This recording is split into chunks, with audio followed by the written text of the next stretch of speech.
Hello friends, you are watching Optometric Fans YouTube channel, and in this video you are seeing detailed information about the FFA, means fundus fluorescence angiography.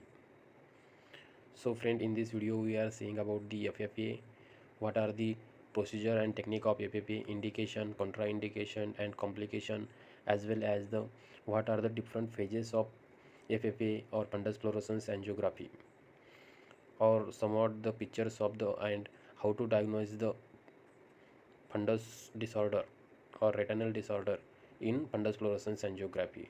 So friend, before going to next, please like, share and subscribe Optometric Fans YouTube channel for to get new updates about our videos.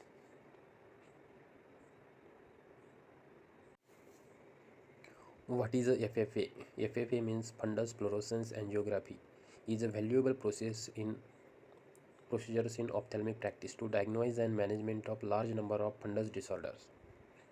Fundus fluorescence angiography provides information by allowing the examiner to study the changes produced by various fundus disorders in the flow of fluorescence dye along the vasculature of the retina as well as in choroid also.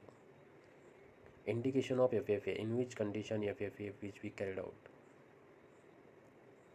Diabetic retinopathy, vascular occlusion like a central retinal occlusion, central branch retinal occlusion, as well as central veins occlusion or central branch retinal veins occlusion. Ehlers disease, central serous retinopathy, CSR, cystoid macular edema, CME. Contraindication. Contraindication means in which condition FFA is not carried out. In cardiac disease, renal impairment, uncontrolled hypertension, pregnancy and allergic reaction known patient, in which condition we are not doing FFA procedures in such patients. Technique and procedure of fundus fluorescence angiography. Injecting 5 ml of 10% solution of sterile sodium fluorescence dye in antecubital veins. Taking a serial photographs with the help of fundus camera of fundus of the patients with pupil fully dilated. The first photograph is taken after 5 seconds, then every second for next 20 seconds, and every 3 to 5 seconds for next 1 minute. The last picture are taken after 10 minutes. The fundus camera has a mechanism to use blue light between 420 to 490 nanometer wavelength for exciting the fluorescence present in the blood, and to use the yellow and green filter for receiving the fluorescence light between 510 to 530 nanometer wavelength back of the photography. What are the complications of fundus fluorescence angiography? Complication of fundus fluorescence angiography is comparatively a very safe procedure. Minor side effects include discoloration of skin and urine, mild nausea and rarely vomiting. Anaphylactic or cardiorespiratory problems are extremely rarer.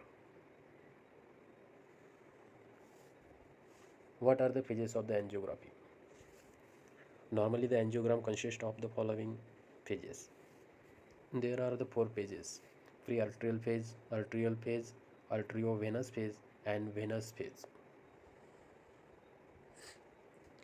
Pre-arterial phase.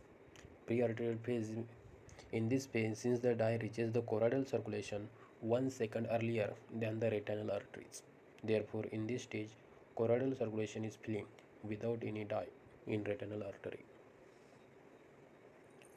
Arterial phase, it starts 1 second after the pre-arterial phase and lasts until the retinal arterioles are completely filled.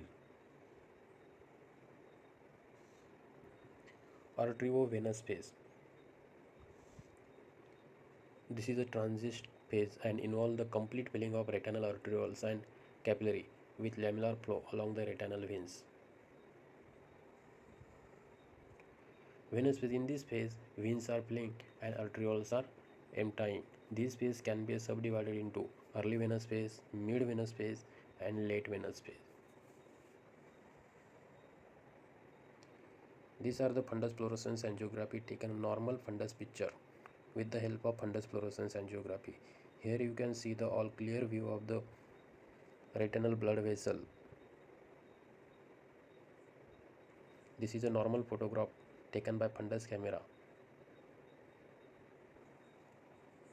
Abnormality detected by fundus fluorescence angiography.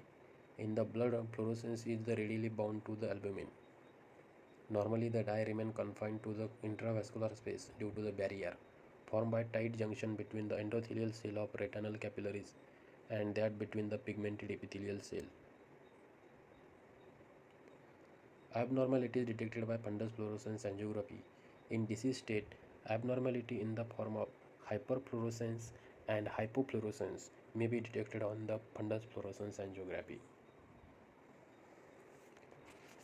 Hyperfluorescence, a window defect in RPE due to the atrophy shown background choroidal fluorescence. Pulling of dye under detached RPE. Pulling of dye under sensory retina after breakdown of outer blood retinal barrier as occurrence in leakage of dye into neurosensory retina due to the breakdown in inner blood retinal barriers as seen in cystoid macular edema, central serous retinopathy.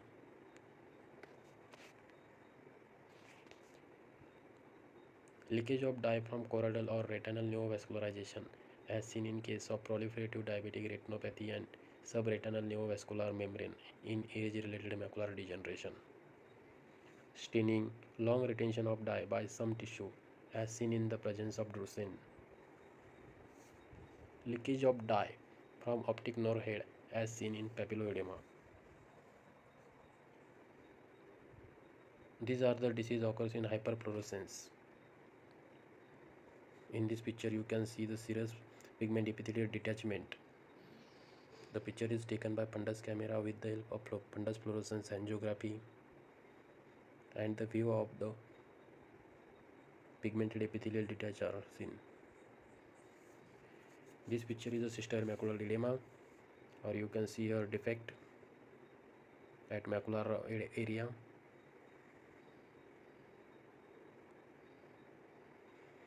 You can see here as a cotton wool spot and the leakage of the blood vessel.